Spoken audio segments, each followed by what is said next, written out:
Assalamualaikum warahmatullahi wabarakatuh. Kami akan mempresentasikan tentang hasil kerja kami yang berjudul Manajemen Pengawasan PAUD yang disusun oleh 1. Lailatul NIM 205200042. Yang kedua Naila Dewi Nur Aini NIM 205200047. Pembahasan pertama yaitu mengenai pengertian tugas dan lingkup supervise. Pengertian pengawasan PAUD. Pengawasan dapat didefinisikan sebagai proses untuk menjamin bahwa tujuan-tujuan organisasi dan manajemen tercapai. Pengertian ini menunjukkan adanya hubungan yang sangat erat antara perencanaan dan pengawasan. Pengawasan secara umum dapat didefinisikan sebagai cara suatu organisasi mewujudkan kinerja yang efektif dan efisien, serta lebih jauh mendukung terwujudnya visi dan misi organisasi. Pengertian menurut para ahli. Yang pertama, Freymouth Eckhart dan James E. Rosenfeld. Pengawasan adalah tahap proses manajeri mengenai pemeliharaan kegiatan organisasi dalam batas-batas yang diizinkan dan diukur dari harapan-harapan. Yang kedua, GR3, yaitu pengawasan dapat didefinisikan sebagai proses penentuan apa yang harus dicapai, yaitu standar, apa yang sedang dilakukan yaitu pelaksana, meningkatkan pelaksanaan dan apabila perlu dilakukan perbaikan sehingga pelaksanaan sesuai dengan rencana yaitu selaras dengan standar. Yang ketiga, T. Handi Handoko. Pengawasan dapat didefinisikan sebagai proses untuk menjamin bahwa tujuan-tujuan organisasi dan manajemen tercapai. Yang keempat, Hadi Broto. Pengawasan adalah kegiatan penilaian terhadap organisasi atau kegiatan dengan tujuan agar organisasi atau kegiatan tersebut melaksanakan fungsinya dengan baik. Yang kelima yaitu Berantas. Pengawasan ialah proses pemantauan, penilaian, dan pelaporan rencana atas pencapaian tujuan yang telah ditetapkan untuk tindakan korektif guna mempergunakan lebih lanjut.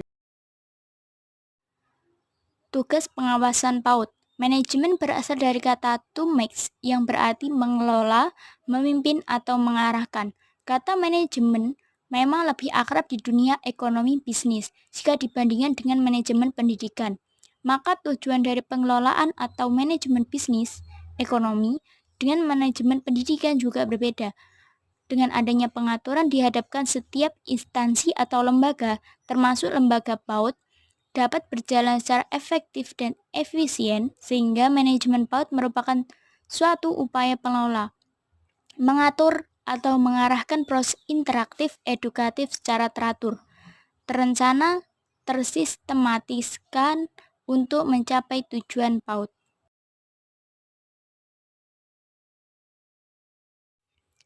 Lingkup supervise pengawasan PAUD mencakup apa yang dikelola. Adapun tujuan dari manajemen PAUD secara umum adalah mencakup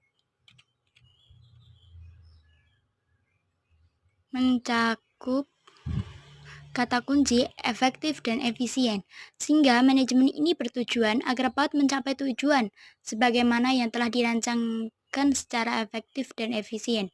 Sedangkan untuk fungsi manajemen PAUD secara umum terdiri dari 4 hal, yaitu perencanaan, pengorganisasi, pengendalian, serta pengarahan.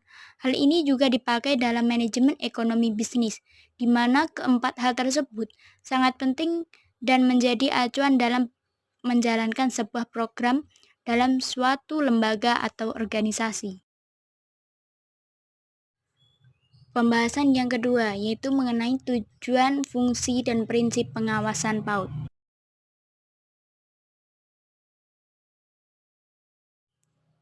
Tujuan dan fungsi pengawasan PAUD. Menurut Giffin, tujuan dan fungsi pengawasan dibagi menjadi 4 bagian, yaitu 1. Adaptasi lingkungan. Kedua, meminimalkan kegagalan. Ketiga, meminimumkan biaya. keempat, mengantisipasi kompleksitas dari organisasi. Prinsip pengawasan PAUD. 1. Pengawasan harus menjauhkan diri dari sifat otoriter.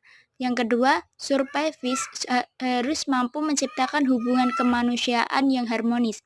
Ketiga, supervisi harus dilakukan secara kesinambungan. Yang keempat, supervisi harus demokratis. Yang kelima, program supervisi harus integral. Yang keenam, supervisi harus komprehensif. Yang ketujuh, supervisi harus konstruktif. Yang kedelapan, supervisi harus subjektif. Pembahasan yang ketiga atau yang terakhir, yaitu teknik supervisi di PIAUD. Pengawasan dalam meningkatkan program sekolah dapat menggunakan berbagai teknik atau metode supervisi pendidikan. Pada hakikatnya, terdapat banyak teknik dalam penyelenggaraan program supervisi pendidikan. Yang pertama, teknik individual atau teknik perseorangan. Mencakup 1. Observasi kelas.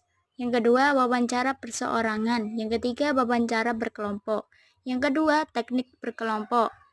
Mencakup sebuah pertemuan orientasi sekolah bagi guru baru. Yang kedua, rapat guru. Yang ketiga, lokakaya atau bengkel.